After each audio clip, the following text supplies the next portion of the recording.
అందాల నటి కన్నాంబ అలనాటి తెలుగు ప్రేక్షకులను ఉర్రూతలూగించిన ఓ గొప్ప నటి యథార్థ గాథ ఇది. సినిమా కథలకు ఏమాత్రం తీసిపోదు. నటన, గానం, అందమైన నవ్వు దేవుడిచ్చిన వరం. అలాంటి అన్ని లక్షణాలు ఉన్నవారు చాలా అరుదుగా ఉంటారు.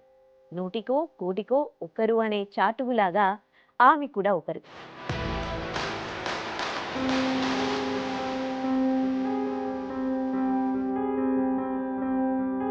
సమాజంలో స్త్రీల పట్ల కట్టుబాట్లు ఉన్న కాలంలో మగువను ఇల్లు దాటనివ్వని రోజుల్లో స్వయంగా స్వతంత్రం ప్రకటించుకుని స్వేచ్ఛా వాయువులు పీల్చుకుంటూ నాటక రంగంలోకి, అనంతరం సినిమా రంగంలోకి అడుగిడిన పద్ధతుల్లో కన్నాంబ.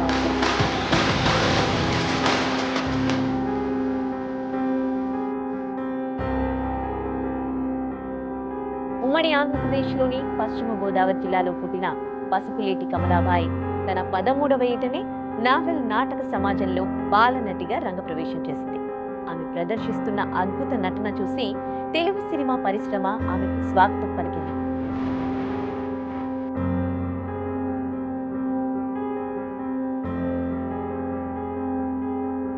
(1935) హరిశ్చంద్ర అనే తెలుగు చిత్రంలో చంద్రమతిగా చిత్రరంగ ప్రవేశం చేసింది.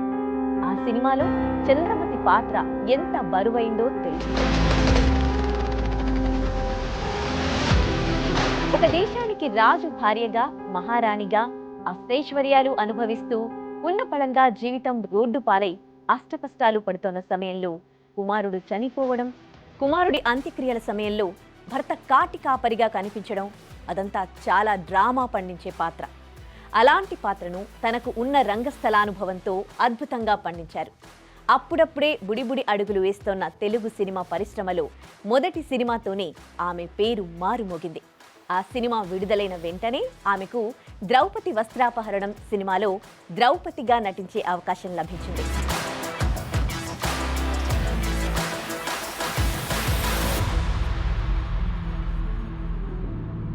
మొదటి సినిమాలో కంటే రెండవ సినిమాలో ద్రౌపది పాత్ర ఇంకా బరువైన పాత్ర. 5గురి భర్తలతో సంసారం, నిండు సభలో దుశ్శాసనుడితో వస్త్రాపహరణం గావించబడడం. ఇది భారతంలో చాలా హేయమైన ఘట్టం. ఒక స్త్రీని నిండు సభలో మగాళ్ల ముందు, తన భర్తల ముందు వివస్త్ర కావడం అనేది ఆత్మహత్య సాదృశ్యమైన ఘట్టం. అంతవరకు చరిత్రలో ఏ స్త్రీకి ఇలాంటి పరిస్థితి రాలేదు. అలాంటి క్లిష్టమైన పాత్రల్లో నటించి ప్రేక్షకుల మన్ననలు పొందింది కన్నాంబ.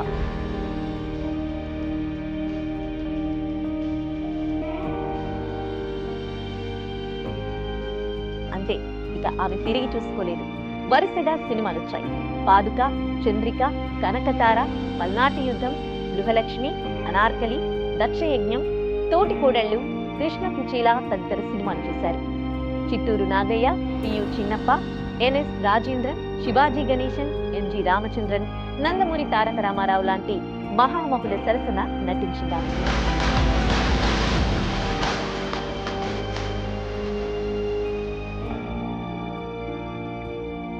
సుమారుగా 150 పౌరాణిక, జానపద, చారిత్రక చిత్రాల్లో తనదైన శైలిలో నవరసాలను అత్యంత అద్భుతంగా నటించి గొప్ప నటీమణిగా కీర్తి గడించింది. నటిగానే కాకుండా గాయనిమణిగా కూడా ఆమె తన ప్రతిభను చాటుకుంది. ఆ రోజుల్లో కన్నాంబ పాడిన కృష్ణం భజరాధ గ్రామ్ఫోన్ గీతాలు ప్రతి ఇంట మారుమోగేవి. 5 శతాబ్దాల పాటు నటిగా, చక్కని గాయనిగా తెలుగు చలనచిత్ర పరిశ్రమలో కొనసాగి తెలుగు ప్రేక్షకులను ఓలలాడించింది కన్నాంబ.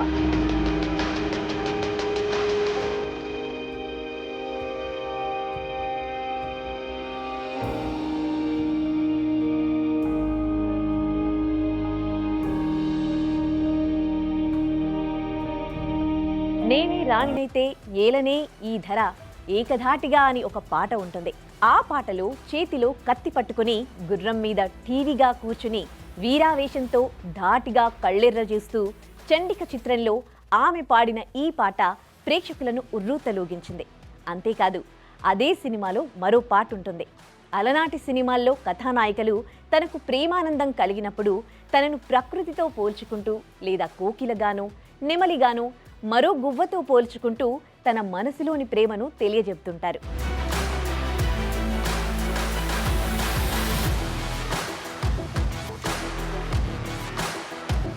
ఏమే కోకిలా ఏమే పాడెదవు ఎవరే నేర్పినది ఈ పాట ఏటికే ఈ పాట ఈ ఆట తెలియనులే దాచినా దాగునా నీ మదిలో ఈ ప్రేమ దాచకుమా ప్రేమ అంటూ నవ్వులు రువ్వుతూ పాడుతుంది.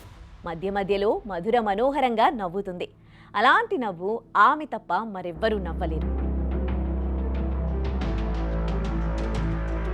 అంత గొప్పగా ఎవ్వరూ పాడలేరు, అభినయించలేరు అన్న విధంగా ఉంటుంది.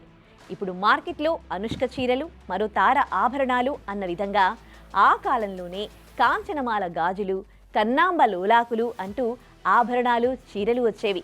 నిజంగా అలనాటి సినిమా ప్రేక్షకుల అదృష్టంగానే చెప్పొచ్చు.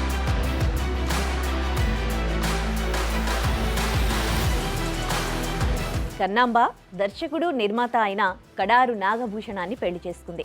వారిరువురూ కలిసి రాజరాజేశ్వరి అనే ఫిల్మ్ కంపెనీని స్థాపించి తెలుగు, తమిళ భాషల్లో దాదాపు 22 సినిమాలు నిర్మించారు.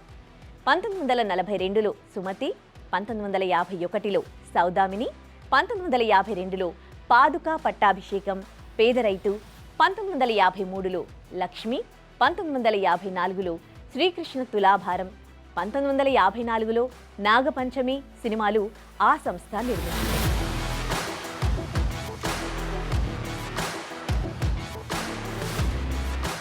అప్పట్లో చలనచిత్ర నిర్మాణ సంస్థలు తమ సంస్థలో పనిచేసే వారికి నెలవారీ జీతాలు ఇచ్చేవారు.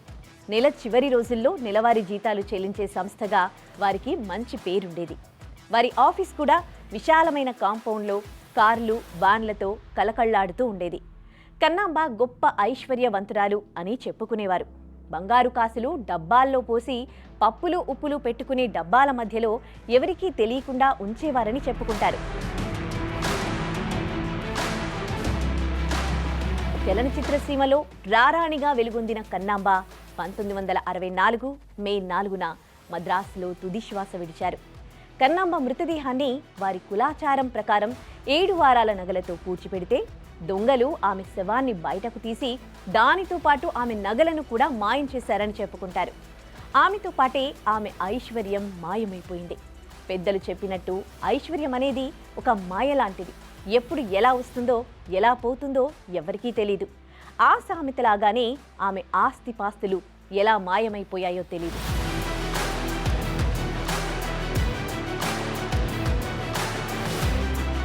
ఆమె మరణంతో వారి నిర్మాణ కంపెనీతో సహా అన్నీ మాయమైపోయాయి. చివరి దశలో కన్నాంబ భర్త కడారు నాగభూషణం ఇరుకైన ఒక చిన్న గదిలో కాలక్షేపం చేస్తుండేవారని చెప్పుకుంటారు. అతన్ని కలవడానికి వెళ్లిన ఓ మిత్రుడు ఆయన నివాసం ఉంటున్న గదిని చూసి, ఆ వాతావరణం చూసి గుండె కలుక్కుమంది అని చెప్పారు. ఆ గదిలో ఓ చిన్న ట్రంక్ పెట్టే, ఓ కుర్చీ, దండం మీద ఆరేసిన ఒక టవల్ మాత్రమే ఉన్నాయట. ఆయన ఒక చాప మీద కూర్చొని పేపర్ చదువుకుంటూ ఉన్నాడని ఆయన పరిస్థితి గురించి వివరించారు.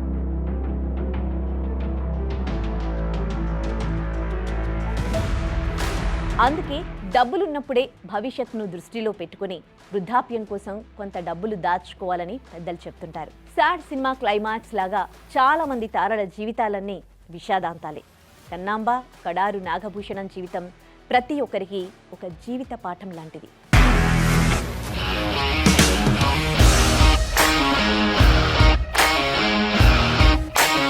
ఇండస్ట్రీలో కమిట్మెంట్ ఇష్యూస్ వస్తే నీకు కూడా వచ్చినట్టు? మార్నింగ్ తీసుకెళ్ళాలంటే కొట్టి పడేస్తారు.